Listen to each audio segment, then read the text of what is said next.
विद्यार्थी मित्र, अगले सप्ताह में हमने संज्ञा के बारे में पढ़ा था। तो आपको पता है ना संज्ञा किसे कहते हैं, यानी कि किसी वस्तु, चीज या अवस्था के नाम को हम संज्ञा कह सकते हैं। अब हम आगे का जो पॉइंट है पढ़ने वाले वह है सर्वनाम। तो सबसे पहले हम सर्वनाम किसे कहते हैं वह जानेंगे। सर्वनाम यानी कि वाक्य में संज्ञा के स्थान पर आने वाले शब्द को हम सर्वनाम कहते हैं। वाक्य में संज्ञा के बदले में जो शब्द का प्रयोग होता है उसे सर्वनाम कहते हैं। यहाँ पर देखिए कि मैंने एक उदाहरण लिखा है कि राम ने कहा राम अच्छा लड़का है। तो यह वाक्य में तो राम तो संज्ञा हुई, तो यहाँ पर हम सर्वनाम क्या ले सकते हैं? राम खुद अपने बारे में तो कह नहीं सकता, नाम का प्रयोग कर नहीं सकता, इसीलिए मैंने यहाँ पर दूसरा वाक्य जो लिखा है कि राम ने कहा मैं अच्छा लड़का हूँ। मैं, यहाँ पर उसने अपने नाम के बदले में कौन से शब्द का प्रयोग किया? मैं शब्द का प्रयोग किया। तो मैं वह क्या हुआ? सर्वनाम। जो व्यक्ति एक ही होता है और वह अपने अकेले यानी कि एक ही व्यक्ति के बारे में अगर बात की जाती है तो वहाँ पर मैं शब्द का प्रयोग किया जाता है। अगर राम के साथ साथ कई सारे लोग होते तो वह मैं शब्द यानी कि एक वचन हुआ, और वह अगर उसके साथ कई सारे व्यक्ति होते तो वह अपने लिए हम शब्द का प्रयोग करता, यानी कि मैं एक वचन हुआ और उसका बहुवचन हुआ हम। तो विद्यार्थी मित्र, हम सर्वनाम के प्रकार के बारे में जाने पे यहाँ पर मैंने लिखे हैं सर्वनाम के प्रकार, जिसमें सबसे पहला है पुरुषवाचक सर्वनाम, निजवाचक सर्वनाम, प्रश्नवाचक सर्वनाम, निश्चयवाचक सर्वनाम, अनिश्चयवाचक सर्वनाम और संबंधबोधक संबंधवाचक सर्वनाम। तो आज हम जो पढ़ने वाले हैं वह सर्वनाम के प्रकार में सबसे पहला प्रकार है पुरुषवाचक सर्वनाम, जिसके बारे में हम पढ़ेंगे। और पुरुषवाचक सर्वनाम के भी 3 प्रकार है, 3 उपभेद है जिसके बारे में हमको पढ़ना है। तो हम पढ़ेंगे अब पुरुषवाचक सर्वनाम। तो हमने देखे कि सर्वनाम के प्रकार में सबसे पहला जो प्रकार है पुरुषवाचक सर्वनाम, उसका जो उपभेद है उत्तम पुरुष सर्वनाम।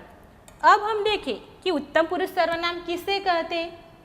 तो वक्ता अर्थात बोलने वाला व्यक्ति अपने नाम के बदले जिस सर्वनाम का प्रयोग करता है उसे उत्तम पुरुष सर्वनाम कहते हैं।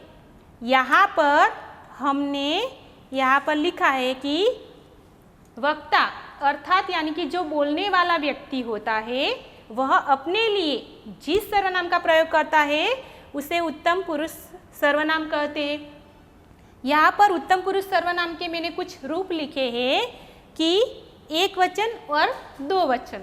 मैंने सबसे पहले आपको जो उदाहरण दिया था कि राम ने कहा राम अच्छा लड़का है, तो वहाँ पर राम और मैंने 2 बार राम का प्रयोग किया था, यानी कि राम एक बार नाम संज्ञा हुई थी और दूसरी बार मैंने सर्वनाम लिया था। तो आप देख सकते हैं कि यहाँ पर सर्वनाम एक वचन हुआ, तो एक वचन में मैं, तो यहाँ पर बहुवचन में होगा हम, मैंने तो हमने, मुझे तो हमें, मुझसे हमसे, मेरे लिए, यानी कि कोई कहना खुद के बारे में कहना चाहता है कि मेरे लिए, तो वह अपने खुद अकेले व्यक्ति के बारे में कहता है, लेकिन वह अन्य लोगों के साथ रहकर भी कहना चाहता है तो वह कहेगा हमारे लिए।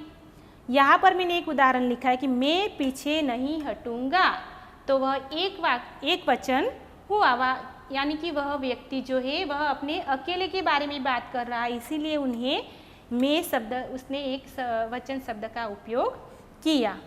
तो विद्यार्थी मित्र, हमने सर्वनाम का जो प्रथम प्रकार था पुरुषवाचक सर्वनाम, और उसका भी प्रथम प्रकार जो है, प्रथम भेद जो है उत्तम पुरुष सर्वनाम के बारे में जाना। अब पुरुषवाचक सर्वनाम का दूसरा जो प्रकार है, भेद है, वह मध्यम पुरुष सर्वनाम। तो मध्यम पुरुष सर्वनाम किसे कहते? तो जिस व्यक्ति के बारे में बात की जाती है और उसके नाम के बदले में जिस सर्वनाम का प्रयोग होता है उसे मध्यम पुरुष सर्वनाम कहते हैं। पहले में उत्तम पुरुष सर्वनाम में हमने क्या देखा? वक्ता खुद अपने बारे में अगर बता रहा हो तो उसे उत्तम पुरुष सर्वनाम कहते हैं। बोलने वाला व्यक्ति खुद अपने बारे में बता रहा तो वह उत्तम पुरुष सर्वनाम हुआ। और यहाँ पर तो मध्यम पुरुष सर्वनाम यानी कि व्यक्ति से जिस व्यक्ति के बारे में हम बात करने जा रहे हैं उसे मध्यम पुरुष सर्वनाम कहते हैं। तो मध्यम पुरुष सर्वनाम के रूप हमने यहाँ पर लिखे हैं, एक वचन और बहुवचन। आप देख सकते हैं कि मैंने यहाँ पर एक वचन में लिखा है तू, तूने, तुम, तुमने, यानी कि यहाँ पर व्यक्ति जिससे बात की जाती है, जिस व्यक्ति से बात की जाती है इसके बारे में यहाँ पर बता रहा है एक वचन में, यानी कि व्यक्ति एक ही है और वह दूसरे के बारे में बताने जा रहा है तो तू शब्द का प्रयोग करता है। अगर व्यक्ति एक ही है तो वह तू शब्द का प्रयोग करेगा, लेकिन ज़्यादा लोग होते हैं तो वह तुम लोग शब्द का प्रयोग करेगा, यानी कि वह बहुवचन हुआ, तुम लोगों ने। फिर तुझे, तुम्हें, यानी कि उसका यह एक वचन हुआ और उसका जो बहुवचन होता है तुम लोगों को। तुझसे, तुमसे, उसका बहुवचन होता है तुम लोगों से। तो यहाँ पर हमने देखा कि जिस व्यक्ति से बात की जाती है उसका एक वचन और बहुवचन हमने देखा। यहाँ पर मैंने एक उदाहरण लिखा हुआ है कि तू अभी छोटा है, तो व्यक्ति कोई और के बारे में बता रहा है जिसके बारे में हम बात करने जा रहे हैं। तो यहाँ पर तू अभी छोटा है तो कोई और के बारे में बताने हम जा रहे हैं, तो इसीलिए तू शब्द यहाँ पर मध्यम पुरुष सर्वनाम हुआ। अब हम देखें कि सर्वनाम के पुरुषवाचक सर्वनाम का जो तीसरा जो भेद है वह अन्य पुरुष सर्वनाम। अन्य यानी कोई दूसरा। तो जिस व्यक्ति या जिन व्यक्तियों के बारे में बात की जाती है उनके नाम के बदले आने वाले सर्वनाम को अन्य पुरुष सर्वनाम कहते हैं। जिस व्यक्ति या जिन व्यक्तियों के बारे में हम बात करते हैं उसे अन्य पुरुष सर्वनाम कहते हैं। यहाँ पर हम देखें कि अन्य पुरुष सर्वनाम, यहाँ पर मैंने रूप लिखा है एक वचन और बहुवचन। एक वचन में मैंने यहाँ पर लिखा है कि यह इसने, वह उसने, तो वह एक वचन हुआ। और बहुवचन ये इन्होंने, यानी कि यह इसने एक ही व्यक्ति के बारे में बात की जाती है, अन्य व्यक्ति के बारे में तो यह इसने शब्द का प्रयोग किया जाता है। लेकिन यहाँ पर इसके साथ अगर कई सारे लोग होते हैं तो ये इन्होंने बहुवचन हो जाता है। वे, उन्होंने, इसे, उसे, उसका बहुवचन होगा इन्हें, उन्हें, इससे, उससे, उसका बहुवचन होगा इनसे, उनसे। मैंने यहाँ पर एक उदाहरण लिखा है कि उसे यहाँ आने दो। उसे यहाँ आने दो मतलब कि अन्य व्यक्ति की बात बताई गई है, इसीलिए मैंने यहाँ पर उसे शब्द का प्रयोग किया और वह भी एक वचन। अगर मैं उसके साथ एक व्यक्ति नहीं लेकिन इसके साथ कई और व्यक्ति होते तो मैं उन्हें शब्द का यानी कि उन्हें बहुवचन का प्रयोग करती। तो विद्यार्थी मित्र, आपने देखा कि सर्वनाम के बारे में हमने जाना, उसके भेद के बारे में भी हमने जाना। अब आगे के जो प्रकार होते हैं, भेद होते हैं, अब हम अगले सप्ताह में देखेंगे। विद्यार्थी मित्र, आगे के सप्ताह में हमने सर्वनाम के प्रकार के बारे में जाना था। सर्वनाम यानी कि संज्ञा के स्थान पर प्रयोग में आने वाले शब्द को हम सर्वनाम कहते हैं। और सर्वनाम का जो प्रथम जो भेद था पुरुषवाचक सर्वनाम, और पुरुषवाचक सर्वनाम के भी 3 भेद थे, मध्यम पुरुष सर्वनाम, अन्य पुरुष सर्वनाम और उत्तम पुरुष सर्वनाम, जो हमने आगे के सप्ताह में देखा था। अब हम आगे का जो भेद है निजवाचक सर्वनाम, जिसके बारे में हम जानेंगे। निजवाचक सर्वनाम यानी कि वाक्य में पहले आई हुई संज्ञा या सर्वनाम के साथ निजता प्रकट करने वाले सर्वनाम को हम निजवाचक सर्वनाम कहते। यानी कि जो सर्वनाम वाक्य में पहले आई हुई संज्ञा या सर्वनाम के साथ निजता प्रकट करे, निकटता प्रकट करे, उसे हम निजवाचक सर्वनाम कहते हैं। यहाँ पर आपने देखा कि मैंने यहाँ पर उदाहरण लिखा हुआ है कि वह खुद यहाँ आएगा, तो वह खुद यहाँ आएगा, तो वह और यह शब्द के बीच मैंने यहाँ पर खुद शब्द का प्रयोग किया है, तो खुद यह शब्द निजवाचक सर्वनाम हुआ। क्यों? कि वह दोनों के साथ निजता प्रकट करता है, इसीलिए मैंने यहाँ पर लिखा है कि चींटी स्वयं दाने जमा करती है। चींटी दाने स्वयं, स्वयं यहाँ पर क्या हुआ? निजवाचक सर्वनाम हुआ। यानी कि चींटी और दाने के बीच की जो निजता यानी कि जो निकटता बताने वाला वह शब्द है वह स्वयं है, तो इसीलिए यह निजवाचक सर्वनाम है। तो विद्यार्थी मित्र, हमने देखा कि जो सर्वनाम निकटता यानी कि निजता संज्ञा या सर्वनाम के साथ निजता प्रकट करे उसे निजवाचक सर्वनाम हम कहते हैं। सर्वनाम का आगे का जो भेद है वह है निश्चयवाचक सर्वनाम। निश्चय का मतलब होता है चौकस। तो यहाँ पर जिस सर्वनाम के द्वारा पास या दूर की किसी वस्तु या व्यक्ति का निश्चित रूप से बोध हो उसे निश्चयवाचक सर्वनाम कहते हैं। कोई भी वस्तु हम 2 विभाग में बांट सकते हैं, निश्चित या अनिश्चित। कोई चौकस या स्थान हो या चीज हो या कोई भी अन्य हो तो उसे चौकस रूप से हमें अगर बताना होता है तो वहाँ पर हम निश्चयवाचक सर्वनाम का प्रयोग करते हैं। और अगर हमें कुछ पता नहीं, जिस स्थान के बारे में अगर कुछ पता नहीं होता, जिस वस्तु या चीज के बारे में हमें कोई पता नहीं होता, तो उसका सिर्फ हम अनुमान ही कर सकते हैं, तो उसे हम अनिश्चयवाचक सर्वनाम भी कह सकते हैं। तो हमने यहाँ पर देखा कि निश्चित वस्तु या व्यक्ति का जिसे हम बोध कर रहे हैं उसे निश्चयवाचक सर्वनाम कहते हैं। तो पर यहाँ पर मैंने एक उदाहरण लिखा है कि यह कोकिला की किताब है। यहाँ पर मैंने लिखा कि कोकिला की किताब है, तो यहाँ पर मैंने एक नाम लिखा है कि कोकिला। किताब तो है लेकिन किसकी? कोकिला की। तो यह निश्चित चीज हुई, किसी और की नहीं है। यह किताब कोकिला की है, यानी कि यह निश्चित हुआ। वह मेरा पड़ोसी है, तो वह पड़ोसी तो है लेकिन किसका? वह मेरा पड़ोसी। यह निश्चित रूप से बताया गया है, चौकस बताया गया, इसीलिए यह भी निश्चित हुआ। आगे हम देखें कि सर्वनाम का आगे का जो प्रकार है अनिश्चयवाचक सर्वनाम। यह निश्चयवाचक सर्वनाम और अनिश्चयवाचक सर्वनाम दोनों एक दूसरे से पूरक होते हैं। अनिश्चय यानी कि ये सर्वनाम किसी निश्चित व्यक्ति या वस्तु का बोध नहीं कराती, और निश्चयवाचक सर्वनाम में क्या होता है? यह सर्वनाम कोई चौकस या निश्चित व्यक्ति या वस्तु का बोध कराती है। तो अनिश्चयवाचक सर्वनाम यानी कि कोई चौकस यानी कि निश्चित व्यक्ति या वस्तु का बोध नहीं कराती, उसे अनिश्चयवाचक सर्वनाम हम कह सकते हैं।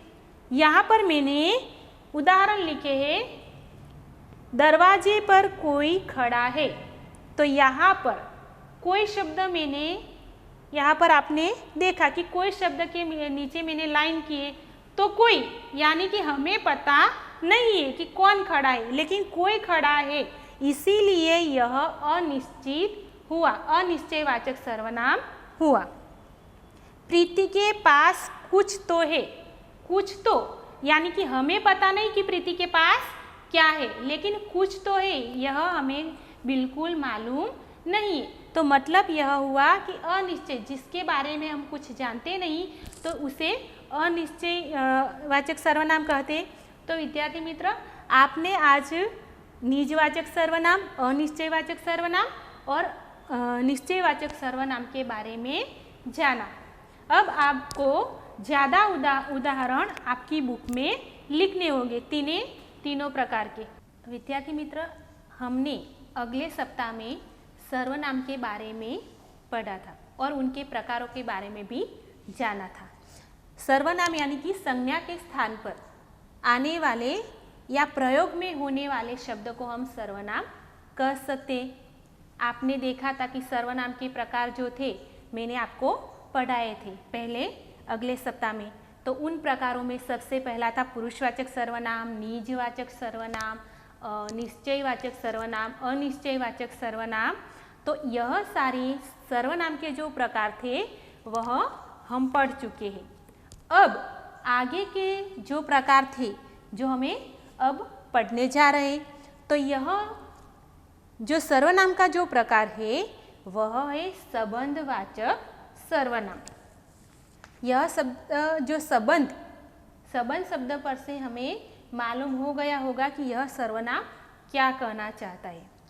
वाक्य में आए हुए दो सर्वनाम जो एक दूसरे से संबंध रखते हो उन्हें संबंधवाचक सर्वनाम कहते हैं।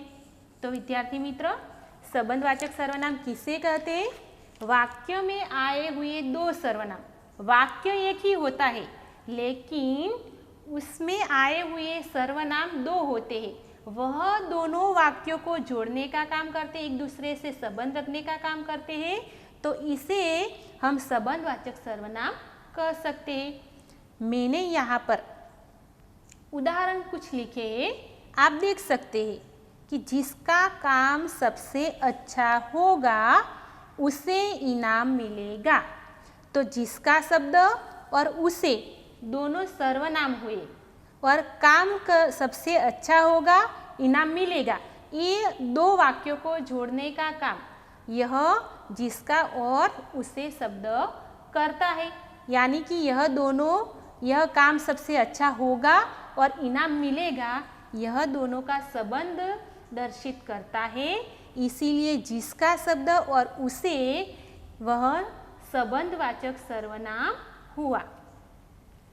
जो जन्म लेता है वह मरता है। जन्म लेना और मरना दोनों को जोड़ने वाला, दोनों के साथ संबंध रखने वाला जो शब्द है जो और वह, तो यह शब्द भी संबंधवाचक सर्वनाम हुए। जो आप कहेंगे वह काम में करूँगा। आप कहेंगे और काम में करूँगा दोनों को जोड़ने का कार्य करता है जो और वह, यह दोनों शब्द संबंधवाचक सर्वनाम हुए। यानी कि हम कह सकते हैं कि जो सर्वनाम दो एक दूसरे को जोड़ने का कार्य करते हैं, संबंध रखने का कार्य करते हैं, उसे हम संबंधवाचक सर्वनाम कह सकते हैं। तो यह सर्वनाम का हमने संबंधवाचक सर्वनाम का जो पांचवा जो प्रकार था संबंधवाचक सर्वनाम, हमने सर्वनाम का प्रकार पढ़ा। अब हम आगे के सर्वनाम के प्रकार के बारे में जानेंगे। अब सर्वनाम का जो आगे का जो प्रकार है प्रश्नवाचक सर्वनाम। आप तो जानते हैं कि हम हमारे व्यावहारिक जीवन में भी सभी प्रश्न, उद्गार, सभी विराम चिन्हों का भी आप उपयोग करते हैं। तो उसी प्रकार प्रश्नवाचक सर्वनाम भी जरूरी है। तो प्रश्नवाचक सर्वनाम किसे कहते हैं? तो जब जिस सर्वनाम से किसी के बारे में प्रश्न किया जाता हो। किसे कहते हैं?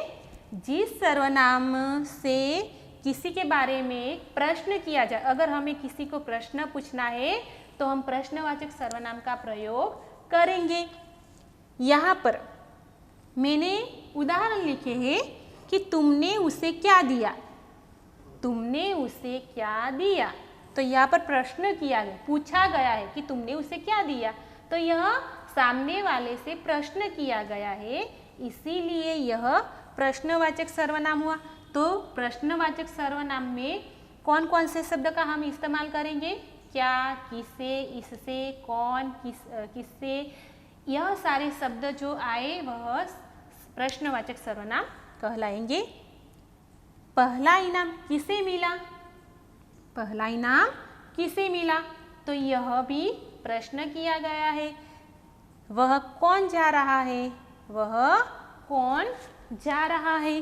तो यह पर भी प्रश्नवाचक सर्वनाम हुआ। कौन जा रहा है? यह प्रश्न किया गया है, तो यह भी प्रश्नवाचक सर्वनाम हुआ। तो विद्यार्थी मित्र, यहाँ पर मैंने प्रश्नवाचक सर्वनाम के कुछ रूप लिखे गए हैं। उसमें भी एक वचन और बहुवचन दोनों होते हैं। एक ही व्यक्ति अगर होता है, एक ही आदमी होता है, तो हम उसके साथ किस प्रकार बातचीत करते हैं? एक से अधिक अगर आदमी हो या कोई भी व्यक्ति हो, चीज़ हो या कोई भी हो, तो हम कैसे बात करते हैं? तो उसी प्रकार यहाँ पर आप देख सकते हैं कि कौन शब्द वह एक वचन और बहुवचन दोनों में समान रहता है। तो दूसरा शब्द है किसने।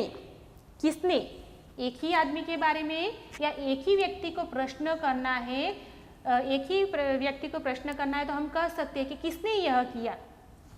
तो यह एक ही व्यक्ति के बारे में बात हुई, लेकिन एक की जगह कई सारे व्यक्तियों के बारे में अगर हमें प्रश्न करना हो तो हम कह सकते किन्होंने। तो किसने वह एक वचन हुआ और किन्होंने वह बहुवचन हुआ। किसे, किसे शब्द वह एक वचन हुआ, किन्हे वह बहुवचन हुआ। किसको और किनको। किससे, किसके द्वारा, तो वह एक वचन हुआ। किनसे, किनके द्वारा, तो वह बहुवचन हुआ। किसके लिए, यह एक ही व्यक्ति के बारे में बात की जाती है, तो किसके लिए, आप यह खाना किसके लिए ले जा रहे हो, तो वह एक ही व्यक्ति के बारे। लेकिन आप यह खाना किन लोगों या आप किन लोगों के बारे में बात कर रहे, किन लोगों शब्द का प्रयोग हुआ, तो कई सारे व्यक्ति हो गए, तो वह बहुवचन हुआ। किसका, किसके, तो किसका शब्द मतलब का बहुवचन हुआ किनका, और किसके यानी कि किनके। तो यहाँ पर आप देख सकते हैं कि एक वचन और बहुवचन भी हुए। अब आपको सर्वनाम के सभी प्रकार यहाँ पर समाप्त होते हैं। आपको अपनी व्याकरण बुक में से जो स्वाध्याय का जो प्रश्न नंबर 3 है, यह आपको सॉल्व करना है और आपको बताना है कि सर्वनाम ने आप सभी सर्वनाम के प्रकार पढ़े। तो यह सभी सर्वनाम में से आपको सभी प्रकार वाक्य लिखने हैं और सभी प्रकार सामने लिखने हैं। जैसे कि मैं कह सकती हूँ कि वह अभी यही था, वह अभी यही था, तो वह कौन सा प्रकार आएगा, तो निश्चयवाचक सर्वनाम, क्योंकि वह अभी यही था, वह चौकस हुआ, तो वह निश्चयवाचक सर्वनाम हुआ। मुझे फूल पसंद है, मुझे शब्द का प्रयोग हुआ, तो वह मध्यम पुरुष सर्वनाम हुआ। तुम मेरे साथ चलो, तुम शब्द, मुझे तुम शब्द का भी प्रयोग हुआ, तो वह भी मध्यम पुरुष सर्वनाम हुआ। वे यही रहेंगे, वे यही रहेंगे यानी कि निश्चित बताया गया है, तो वह निश्चयवाचक सर्वनाम हुआ।